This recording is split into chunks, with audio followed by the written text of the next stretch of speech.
નમસ્કાર મિત્રો, આજે તમારી માટે ખૂબ જ સારી કન્ડિશનમાં ખૂબ જ ઓછું ચાલેલું અને ઘરાવ ટ્રેક્ટર લઈને આવ્યો છું. મહિન્દ્રા B275 DI ભૂમિપુત્ર મોડલમાં તમને આ ટ્રેક્ટર જોવા મળશે. ખૂબ જ સારી કન્ડિશનમાં તમે આ ટ્રેક્ટર જોઈ શકો છો.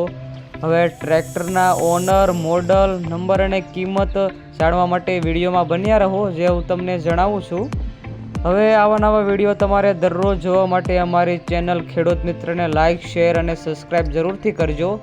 હવે ટ્રેક્ટરના મોડલની વાત કરવામાં આવે તો 2016ના મોડલનું તમને આ ટ્રેક્ટર જોવા મળશે. ટ્રેક્ટરના સીટ અને છત્રીની વાત કરવામાં આવે તો ખૂબ જ સારી કન્ડિશનમાં તમને ટ્રેક્ટરના સીટ અને છત્રી જોવા મળશે. ટ્રેક્ટરના 4 ટાયર માલિક દ્વારા નવા નાખવામાં આવેલા છે એવું માલિકનું કહેવું છે. ટ્રેક્ટરની બેટરી પણ એકદમ નવી નાખવામાં આવી છે. ટ્રેક્ટર તમને એકદમ કંપની